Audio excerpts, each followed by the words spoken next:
Hello, ni hao, namaste, kumasta. A very warm welcome to Art Unbound, an ekphrastic reading inspired by the National Gallery artworks. At the outset, we would like to thank the National Gallery Singapore and Ong Zenmin, Director, Content Publishing of National Gallery Singapore, for their invaluable support. We also express our deepest gratitude to the artists whose artworks inspired our poets. Wu Guanzong, Juan Luna, George Grosslier, Raden Saleh, Koi Sia Yong, Chua Mia T, Patrick Ng, Robert Wilson Weiber, and Amrus Natalsia. Today, poets will present their rendering of unbound vision of colors in words as they explore themes of survival, resilience, equality, independence, evolving vernacular, identity, generational heritage, and spiritual contemplation. Without much ado, we are going to start with Andrew Kirkrose Devadasan. Born in 1997, Andrew goes by the pronouns he, him. His work has appeared in Cordite Poetry Review of Zeus and Perverse, and many anthologies such as Exile, an anthology of queer poets. A very warm welcome, Andrew. Let's give her a round of applause.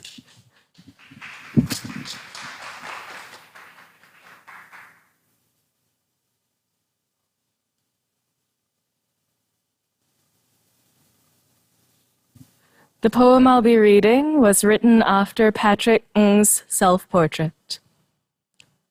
I look at you with this face, which is my face. Speak to you with this voice, which is my voice. I fold my hands before my breast.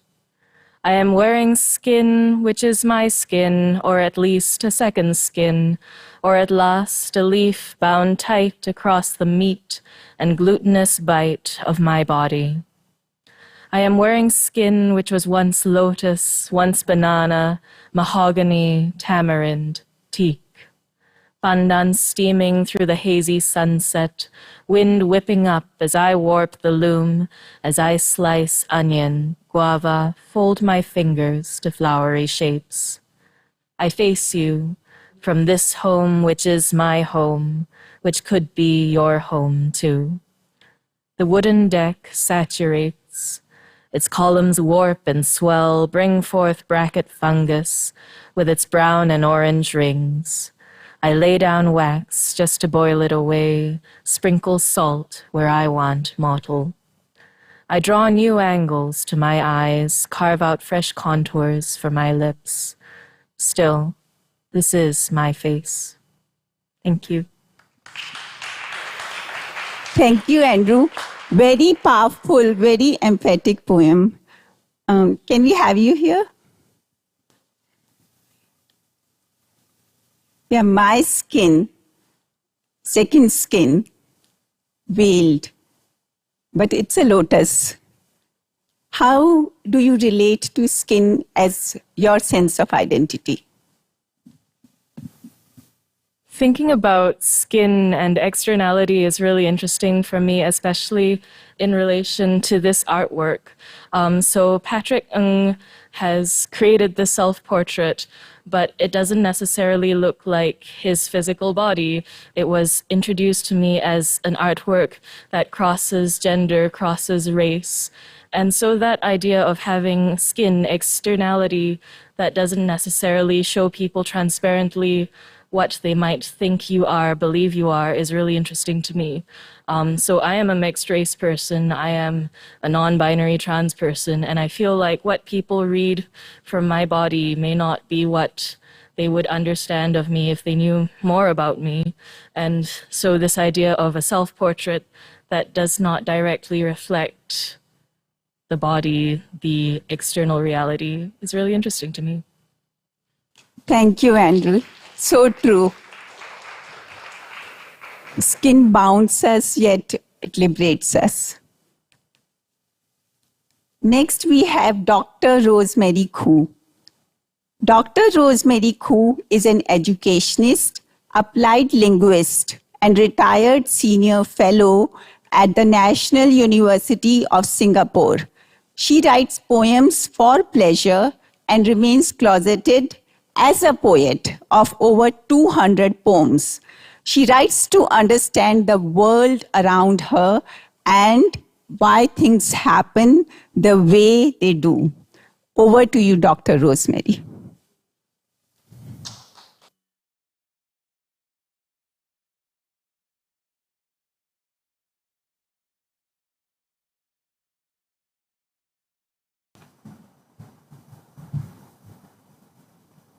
The poem is entitled Sea Dreams and is inspired by Robert Wilson Wyber's painting, Panoramic View of Singapore from the Harbour, 1849.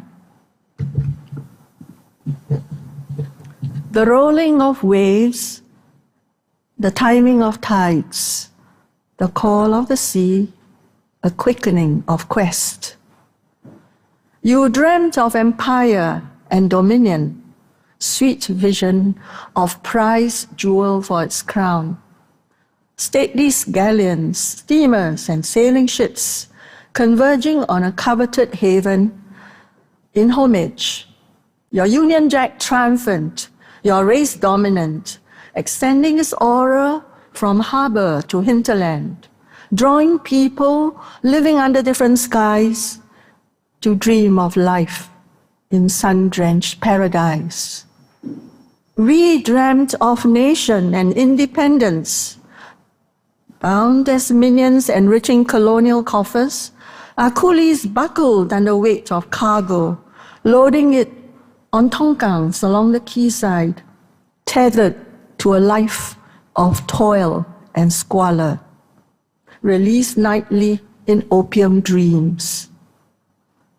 In our ears, we hear the diurnal strains of the ebbing wave for foreign domination, stirring our hearts and brains.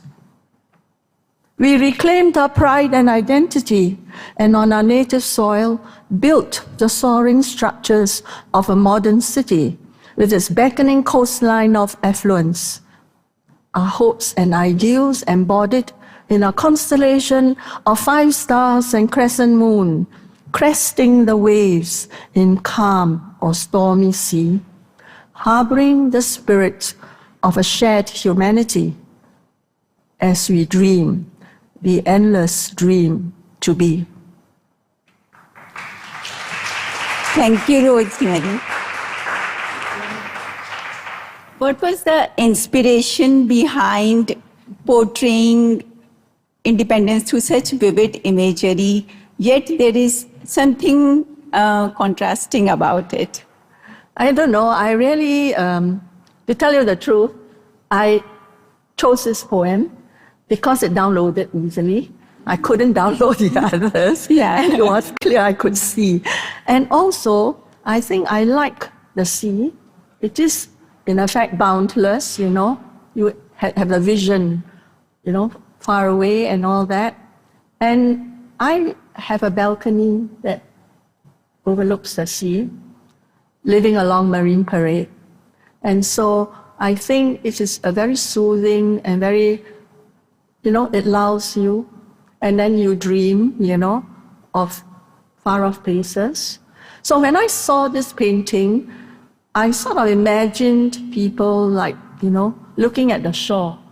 But now our coastline is so different. That coastline was idyllic, yeah? And it spoke of an era long ago. And people had visions of tropical paradise. Now, I remember that this stemmed from we were supposed to visit the exhibition, right? and it was tropical, and about colonialism and, all the sentiments and the emotion during that period. So I think partly it was spurred on by that. And I looked at the British and the people coming to our land in the previous centuries. And it was such a different era. And I spent part of that, My education was colonialist. So I actually schooled under the British colonial classical education system. I saw the change, independence, and then now, really it is quite a span of different eras, very contrasting. And so when I wrote this, I talked about dreams, and it just came like that. Thank you, Rosemary.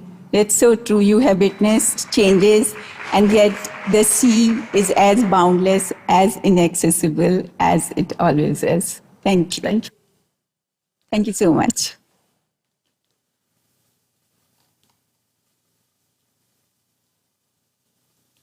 Hui Hui Lan Kairos is a poet and interfaith occupational therapist based in Asia and Australia, with a focus on artivism, art in activism. Having performed at the Commonwealth Games and been featured on the Mother Tongue Multilingual Poetry Australia, Hui Hui has bagged the Best Lyrics Awards in national and XQRJ regional songwriting competitions. Over to you, Hui Hui. Thank you, Alka. It's really an honor to be here writing to some of these works that have inspired me. This exhibition, as Rosemary mentioned earlier, is about the common stories between Southeast Asia and Latin America. And it's especially meaningful for me because this year I just got married to someone who grew up in South America. So that was very interesting. And I would just really like to thank Alka for inviting me and Poetry Festival as well to write this work. So I chose this poem very similar to Rosemary's journey. It was actually one of the last that was left after everyone picked theirs. So what really stood out for me was just how many elements were in this artwork on the next slide that really encapsulated the spirit of Southeast Asia. So the title of the artwork is Le Brahmanisme, ermite forestier en méditation devant un linga by George Groslier, circa 1909 to 1919, many, many, many years before I was born.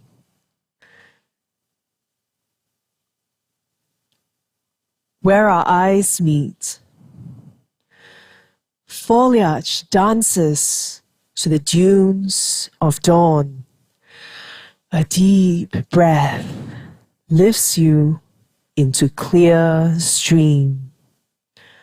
Palms up, greeting the leafy staghorn, taming yet another humid dream. Friends, haven't you any fish? Feeding into Tonle Sap, Abraham's greed awash the giving tree. Splashes of doubt creeping into your creased cup. Side by side, 1,000 lingas. To whom do we owe her generosity? Carving your faith on crumpled ropes of insanity, you boulder samsara, calmly cave Brahma Vihara of sickness and ecstasy. Roots swath beneath your cross-legged nobility. True, the hike down is muddy. Thank you. Thank you, Hui. That's a wonderful performance as well. Yeah. Thank you, Alka. I see that you intend to publish some of your works. Would you like to share about it this year? Yeah, so I've actually been writing quite a bit since I was 9. But those days, it's kind of just maybe things that I write for school assemblies, poetry about what respect means or what responsibility means. And I think it really started for me when I started to write lyrics to some melodies on TV shows, theme songs. And that's when I started to develop my lyrics writing. And it was a way of processing a lot of the dissonance in our world. So I hope to publish a book of poetry with visuals like these that are powerful, drawings and artists, I guess, journeys that they pen down in history. So it'll be a book about positive mental health and also how through my journey I kind of sense of some of the wars that are going on and the unrest that's outside and how we find peace and calm through art. Yeah. Thank you everyone for sharing your art. All the best for your upcoming publication. Thank you. Good luck.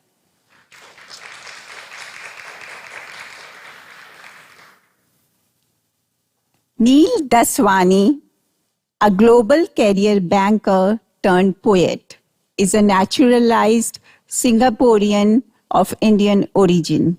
He had no formal training in poetry, but must have learned through sheer osmosis from his linguist family. He wrote sporadically during his youth, followed by Alunga Pasa.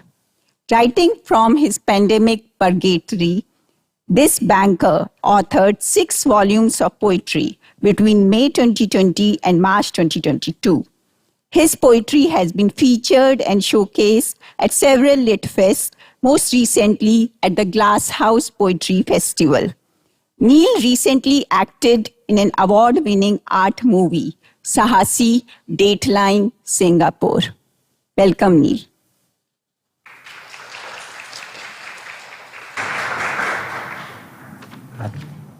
Thanks, Alka, and thank you to all the poets who've gone before me and those who will follow. I look forward to listening to everyone's ekphrastic response to what are really some fantastic paintings. So thank you for giving me this opportunity. I look nothing like that. That's obviously a very dated photograph, so hopefully we'll get to the poem and the painting, which is far more interesting than I am. All right, there you go. And I responded to that. What a great opportunity, Alka and Eric and the team, and what a fabulous artist who Guangzong is. So without further ado, The Lotus and the Weeds. Deeply rooted and long-stemmed, lotus flowers refuse to be hemmed in by the pull of mud, the suck of slime, their short-lived blooms, pure and sublime.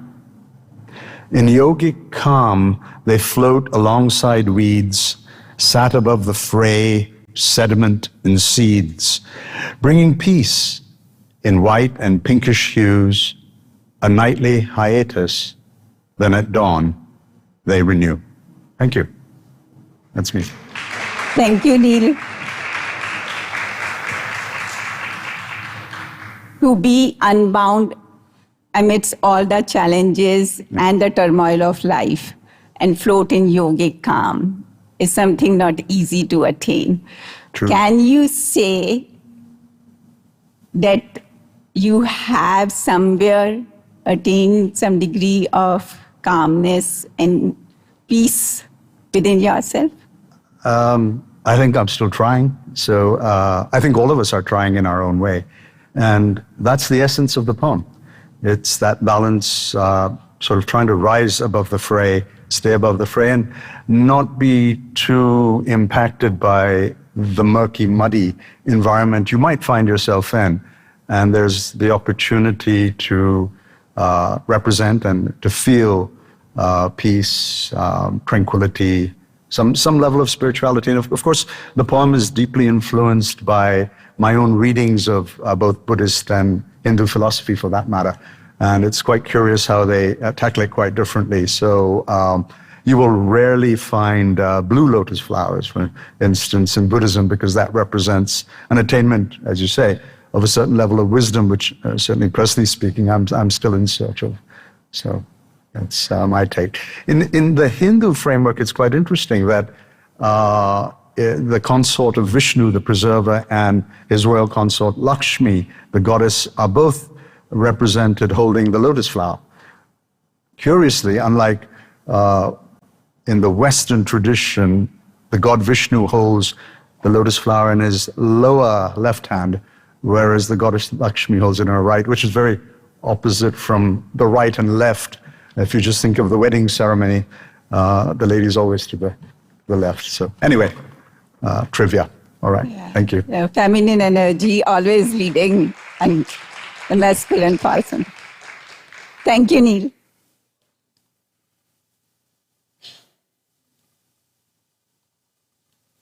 Jyoti Pratik is the editor of the Inner Path magazine.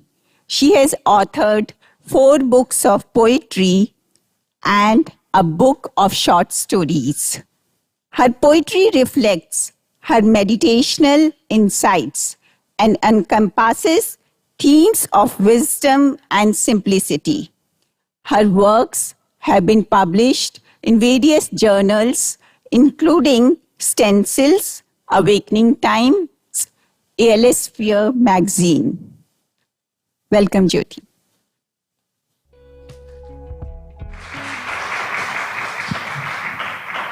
Thank you, Alka. Hello, everyone. It's an honor to be here, and thanks to Poetry Festival Singapore for this opportunity. My poem is inspired by Kwesiya Young's artwork titled Here They Come. As you see, it's picturing a crowd. And when you see a crowd, the feeling comes like it's a mass of fragments. You don't see themselves as one soul. So this was the thought that came to me when I saw this artwork, and here they come. Okay. Here they come, thinking they're a crowd. Their oneness forgotten, pieces of soul wrapped in flesh. Life breathing through each of them as it beats through their cells. Separated by walls of flesh and bone, unaware of the divinity they hold, they've forgotten. They've forgotten their equality in layered hierarchies that mask the power of their souls. They fish around for scraps and bits, reducing life to tasks mundane, its meaning lost, drowned in the crowd, in its teeming fragments, ignorant and tame. Thank you.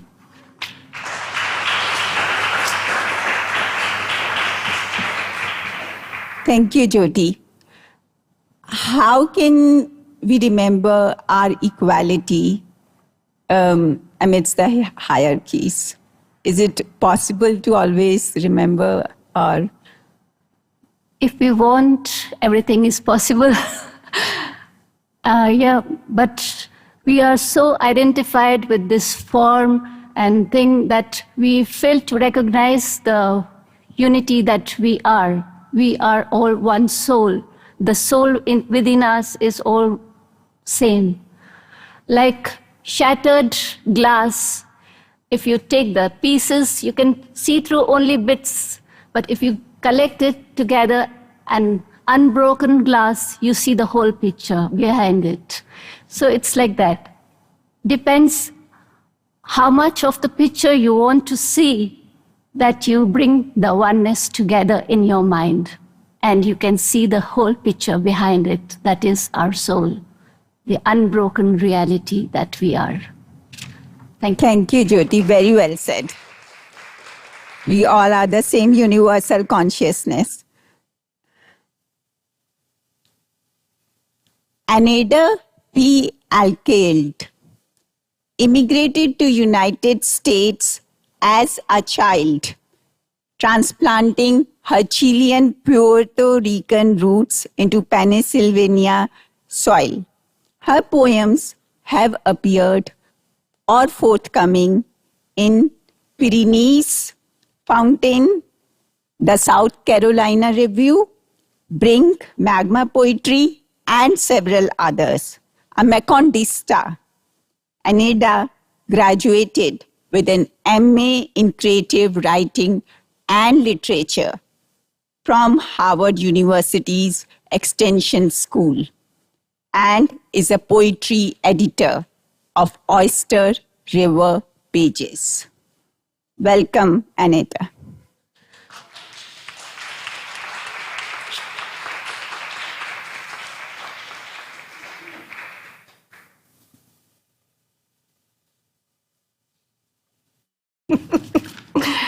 Thank you, Alka. I'm so grateful for this opportunity.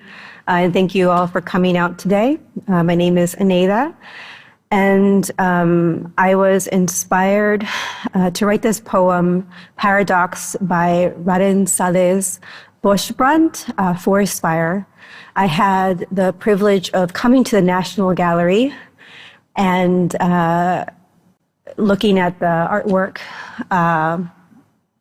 in person, and I had selected another piece, but when I walked into the room of this artwork, which takes up a whole wall, I was mesmerized and inspired, and I knew that I had to attempt to respond to this poem. Thank you, Alka. The truth cries here. The caretakers abandoned you, abandoned the forest, abandoned the wild, left the survivors on a cliff aflame. In their eyes, extinction. We give this a good name. Darwinism, manifest destiny, Sunday mass cleansing, unholy or holy wars. Yes, we are good animals, dying without witness, children exhaling last breaths beyond the eagle's unbound gaze. How many afraid and forgotten? How many names singed in soot and flame? Will roots regrow and reclaim? Will seeds rupture and proclaim? We cling to the same rock. Perhaps blood is my offering, for words will not save you or bring you back. Thank you.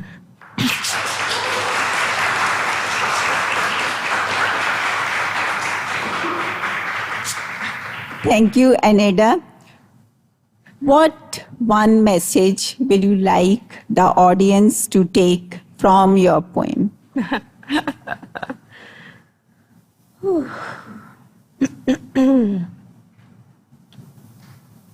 I think that this poem, this artwork, reminded me of a lot of things that have historically happened or are currently happening in the world today, toward animals, toward human beings. And I guess within the poem, there is a central message of longing for peace. Poetry allows me to be ideal in a world that isn't. And I cherish being able to share that with you today. Thank you. Thank you, Aneda.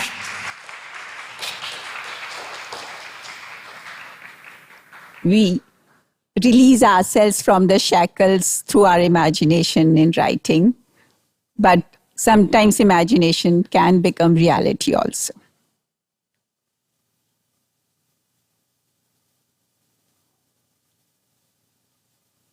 Kendra Tang writes poetry leisurely, often writing as life unfolds.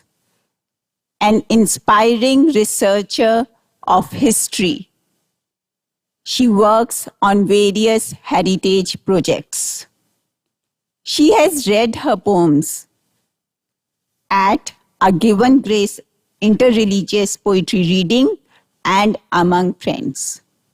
Over to you, Kendra.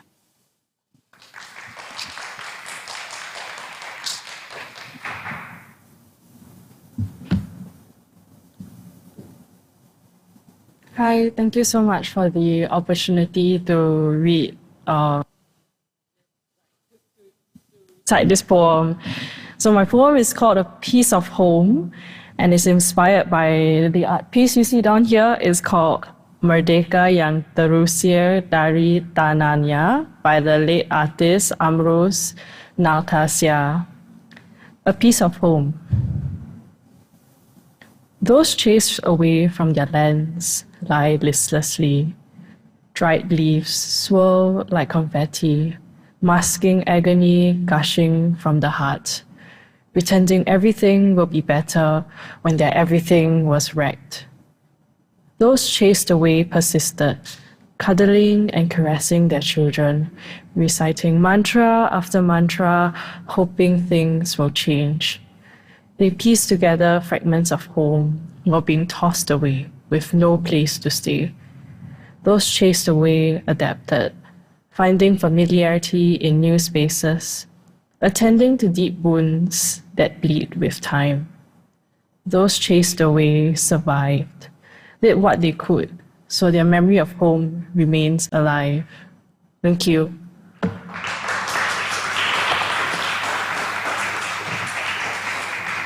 Thank you, Kendra. Can you say you are resilient despite the odds that life places? I feel like the idea of resilience, like for myself, I think it comes as necessity, I would say. But I would say like, right when I wrote the poem, it was inspired. I was really like, because at that point, what was happening, there was stuff happening. Like, I think it was quite serendipitous, but like, this community called the Bajau Laut community, I don't know if you've heard of it, basically a nomadic community in Sabah and Sarawak. Their homes were like, basically like burnt away and destroyed. And it was like quite upsetting to see. And then when I saw the work, I was like, that came to mind. And then like, I wrote about it. And also like listening to the stories of like the Orang Laut, Orang Pulau community and like the effects of displacement. So I think like for me, myself, I think like the idea of resilience is a necessity, but I think for the community, it's probably very different, but I won't try to like represent their views or feelings. Yeah. The grit of human spirit, not to be defeated. Thank you, Kendra.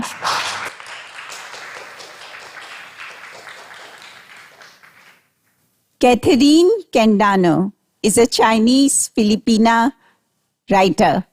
Her English poetry can be found in full-length collection of poems Dreaming of the Divine Downstairs, as well as in journals and anthologies like Asian Cha, Ethos Books, Get Lucky, Philippine-Singapore Writing, among others. She has won the Philippine Literary Prize, the Carlos Palanca Award twice for her essays, and Individual Achievement Awards for Literary Arts and Culture for her poetry from the National University of Singapore and Ateneo de Manila University. Over to you, Catherine.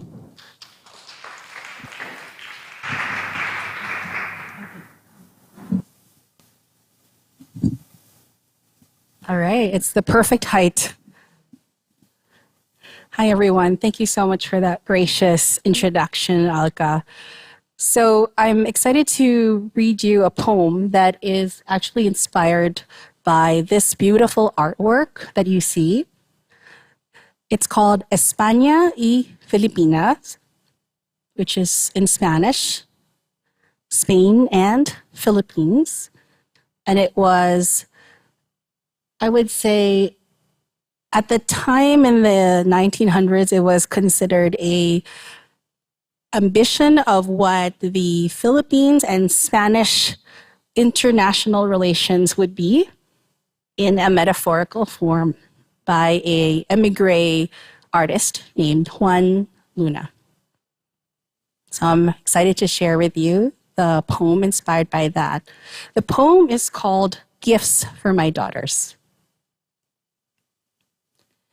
Gifts for my daughters. Mother, is there a song in your mind?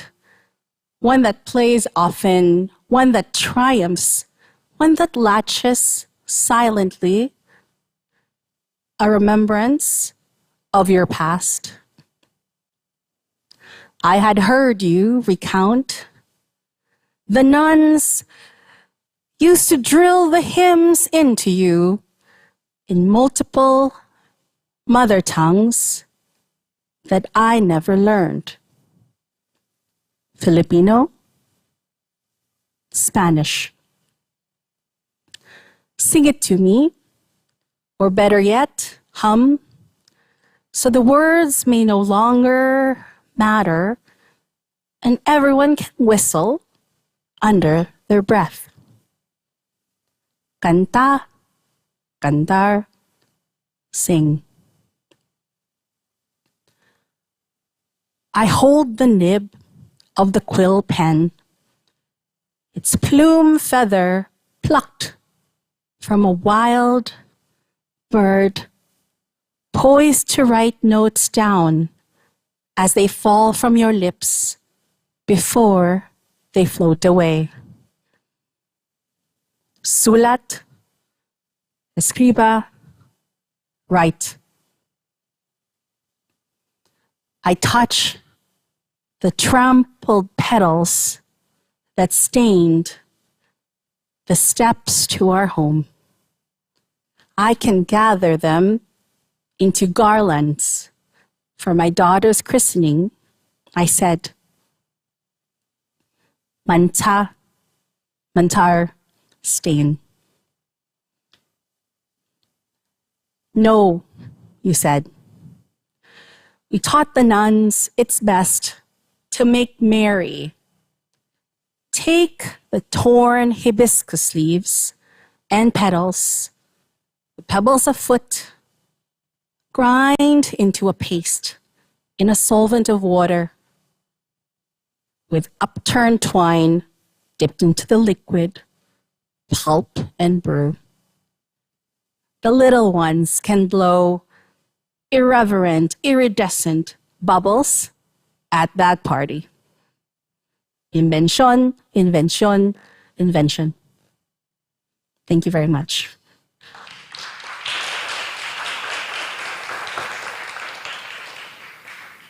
Well articulated, Catherine. In your poem, you have brought together different elements of intergenerational passing. What significance does tradition holds for you? It's a very interesting question you ask, Alka, because they always say that memory is one of the most infallible things that is precious to us. But intergenerational memory is even more interesting because it also has interpretation. Right? So the memory and nostalgia of one generation may be interpreted in a different way by the next and also by the next. And so what could be a boon for one generation is a bane for the other and vice versa. It all depends on the eyes that you're looking. And to me, when I think about that question, can you can interpretation skip a generation? I feel that is I don't know if it's a joke, but they always say sometimes the grandmother and the granddaughter are more alike than you ever believe. And then you see them and you're like, wow, it's like a mini you. But it's a whole generation of in between that has a different view. For me, that's why this poem is called Gifts from My Daughters, because it's about 3 generations of understanding. And they always say Philippine colonial past is also generationally different linguistically. And the views of what is family, how do you view your past, and how do you respond is also very much dependent on that. Looking at this artwork, which is of a great-great-grandparents' generation, there's a lot of optimism in this piece. You don't see the Spanish-American War, you don't see the Philippine Revolution, you don't see any of those dynamics, but there's a lot of hope. At the same time, there's a little bit of resistance. If you see there's a quill pen held by one of the personas in the piece. In subsequent renderings, there's 2 versions of actually the same artwork done in a later, like I would say 10 years span by the same artist. And in those interpretations, that quill pen does not exist. The hand of the character, the persona, is actually just outstretched and it's empty. So for me, I am very excited with this idea that if you can document these different views and nostalgia, you can see it in a way where it's 3-dimensional or multidimensional rather than take it as face value or as historic remembrance. So hopefully that gives you a sense of the hope that I try to impart into this poem. I agree with you. Multi-directional, multi-generational looking really liberates us, and we also retain what is required. And also skipping one generation, 100% agree with you. I've also experienced, and I'm sure audience also experiences. Thank you. Thank you very much, Alka. Thank you very much, everyone. Jennifer Leong, also known as Soy Avocado, started writing poetry for charity in 2021. Through divine inspiration, she invented the Dua Tres Pentastep poetry form. Her Dua Tres Pentastep Hills won the Spirit of the Festival Award at the Francis Brown Literary Festival, Multilingual Poetry Competition 2022 in Ireland. She advocates for hope, often through multidirectional poetry. Welcome, Jennifer.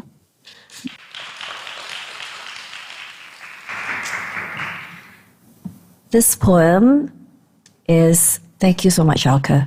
Good morning, everyone. Oh, actually, it's just past noon, so good afternoon, everybody.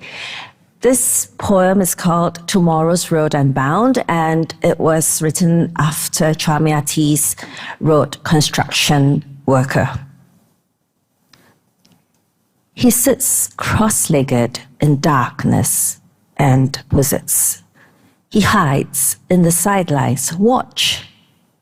Despite the passing of dusk's embers, a knee-high wall fails to delineate the inside, the outside, and the outer sight.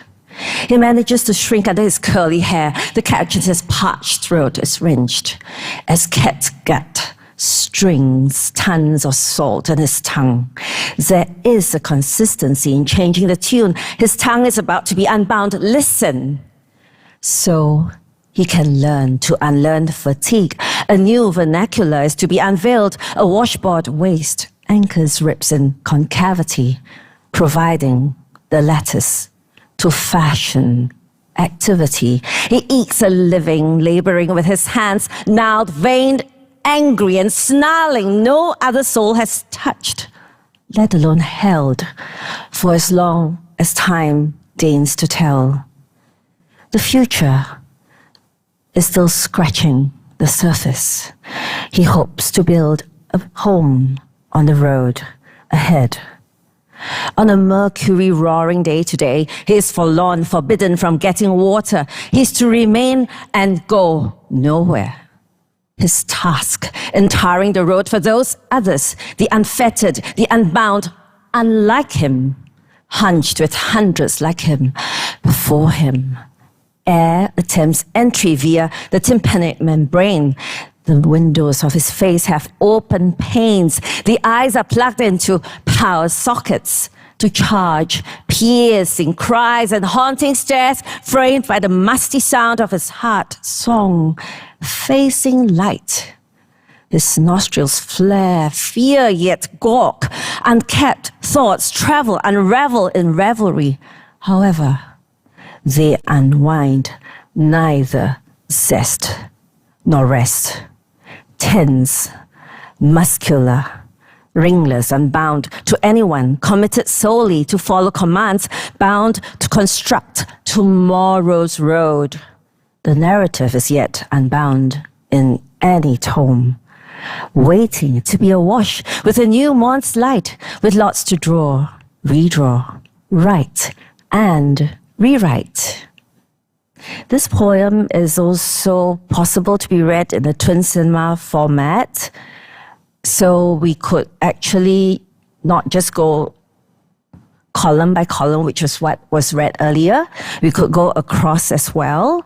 And I've just realized this morning that we could also pick any line and read any line in random order with any other line in the poem across and downwards and everything. So I just realized it this morning when I was sitting here. Yeah, so that's multi-directional poem, I suppose, yeah. One para in any direction that you... Okay, I'll just pick some lines. So this is totally random.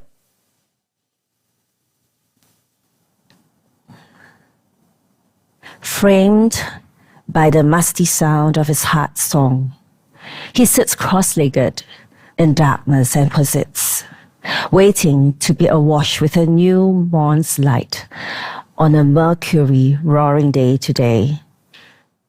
He hopes to build a home on the road ahead. Thank you, Jennifer. Thank you.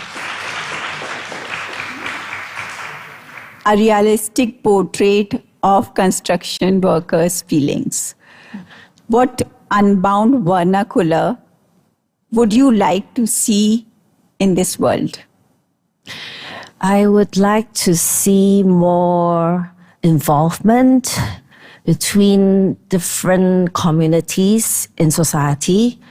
So, for instance, with migrant writers, with people who are younger, people who are older, people who are from different backgrounds. You know, we are all human beings anyway, so that's what I feel very strongly about, that we are all the same at the end of the day. Thank you, Jennifer. Thank you.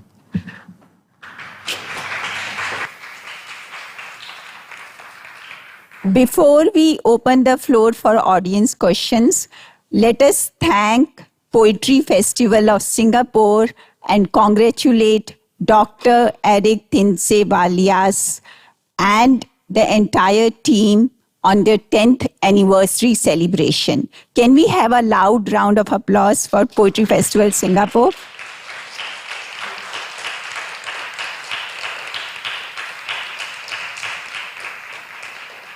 Thank you to all the audience. Thank you to viewers watching us online. And thank you to National Gallery of Singapore for the prompt clearance of copyrights. Special thank you to all the volunteers for their unwavering, unstinting support and dedication. Let us all be as unbound as we aspire to be. I will like all the poets to come on the stage. All of us together.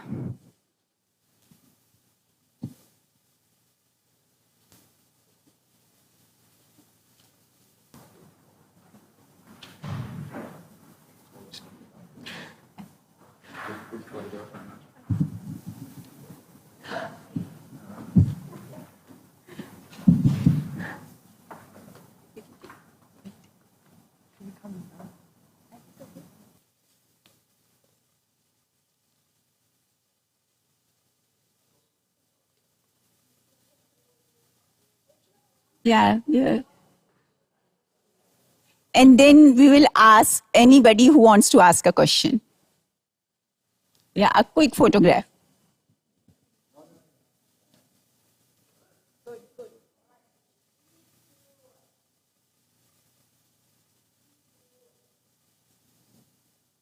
Thank you. Okay, everyone is going to stay here. Are there any audience questions?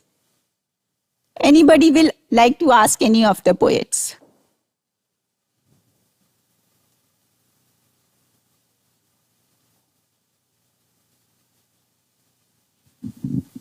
Hi. Do you think there are any requirements as to what constitutes a poem? Can a song be a poem? Can an artwork be a poem?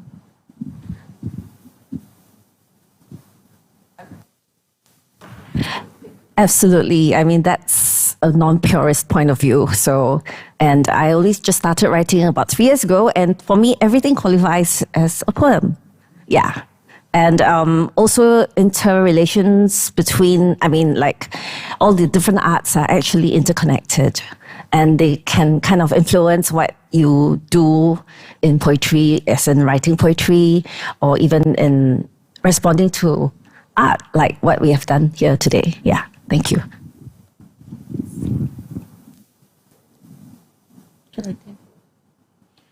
I see everything around us is an artwork, isn't it? And all our words come through them. So it's easy to connect colors and words. And if we see the oneness behind them, everything is interconnected. You can hear the songs in the falling leaves and everything.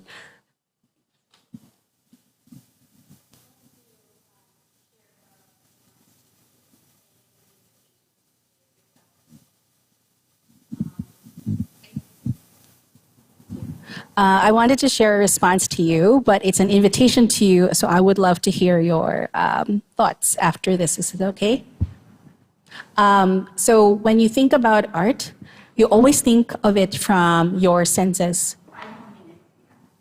The senses that you have, what you see, what you can touch, what you can hear, and what you can smell, what you can taste.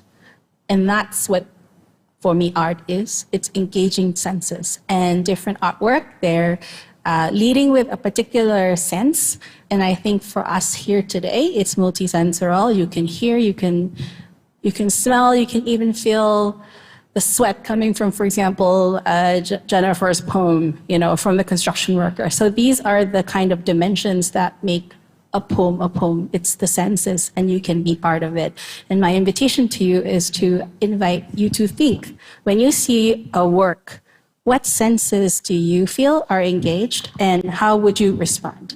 And that is your poem in response. May I just add to that? Thank you very much. Bit of a self-plug, but I'll quote from Da Vinci.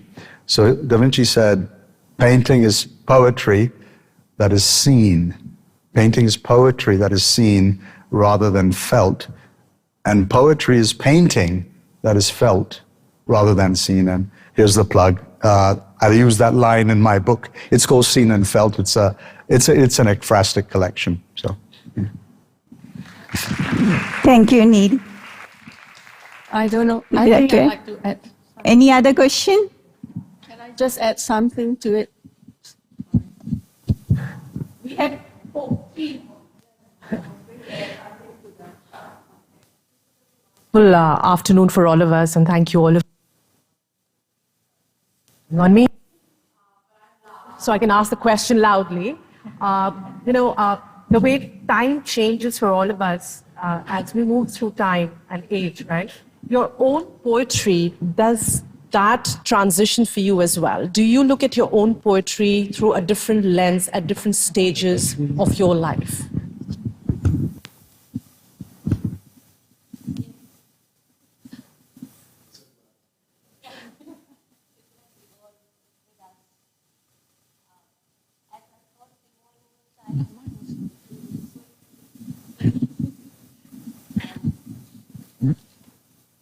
poetry also is a reflection of the mind that you carry, and it reflects the evolution that you've been through. And of course, when you look at your previous works, you recognize that your perspective in looking at those words has changed, and you look at them through a different lens.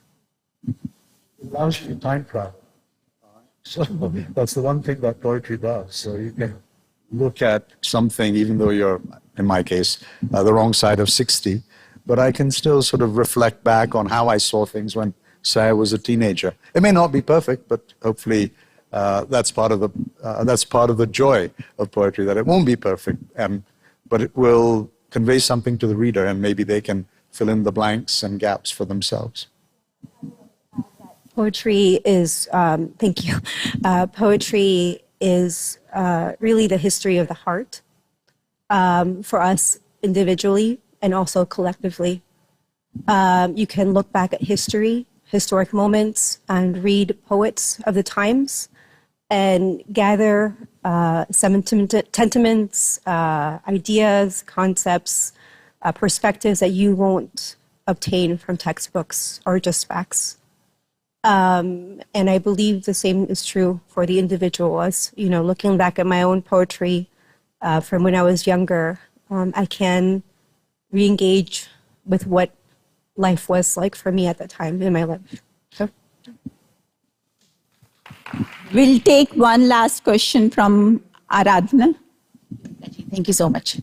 Thank you so much for organizing this beautiful event. First of all, I am a botanist, so I would like to say I'm very happy and delighted to see this cross-pollination of thoughts. It's really enlightening. I learned a ton of things. I'm an immigrant in Singapore for 25 years. Now I'm a citizen. So I see how Singapore transitioned from phase 1 to 2 and now the modern one. Now I would like to, I'm also a poet. I also write. I write in Hindi as well as in English. I have, like, you know, in English poetry, you read William Wordsworth, Alexander Pope, P.B. Shelley. And over the years, you see the stanzas and all those beautiful constructions of poetry are slowly transforming into prose. So it like resembles, the poetry actually resembles like prose. Somebody's writing prose. So does it really worry you that, you know, poetry is really slowly getting transformed into prose? And does it really hurt you? Can I say something? Answers your question. Now I was going to...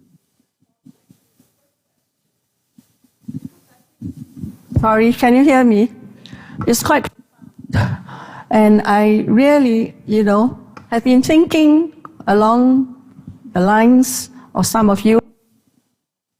I have not written,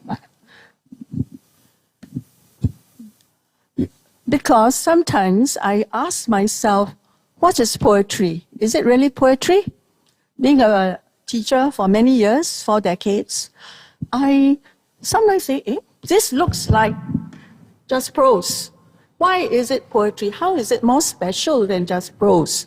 You know, it doesn't mean anything, but poetry is actually the voice of the soul, I feel. And you have that deep feeling, and you express it in words, but then you go over it after that. You don't just spill everything out, and that's poetry because you feel it so deeply. So I think I'm a little bit, well, that's me. I will look over it again, and I will prune, you know, the lines. I will look at the lines carefully. Every word is there for a purpose. It's not decoration. It adds to the meaning. And being a linguist, I will look at how the words relate to each other, the lexical chaining, the alliteration, the assonance, and the rhythm, even in prose, so that when it is read, there is some kind of a satisfaction. It's not anything that is deeply felt, and you put it on paper. So I think that is what I feel. Because nowadays, there are so many things. You just take a dishes. Anything can be a dish. They call it fusion. They put durian into soup, into steamboat. Steamboat, durian. But they don't blend, I think. You see? So I'm just saying this as an analogy, my view. Yeah, thank you, Rosemary. Last. Okay. And just quickly, I think in response to the competition question, I have this line in my head that came up. When you're on a mission, there's no competition. And I feel the mission of poetry to express, like what Rosemary said, our hearts in pentameters, in rhythm. That's something that is unique to poetry. But of course, like a Venn diagram, there's always some sort of an overlap with prose or with slogans. That there are different forms of writing. Personally, I write lyrics as well. So I feel some poems can be melodized into songs with a bit of editing here and there. And if anything, I think songs would be the bigger competition of poetry. But there's something about the voice, the accents that we all speak in differently that brings that poem to life. Yeah. Thank you, everyone. Yeah.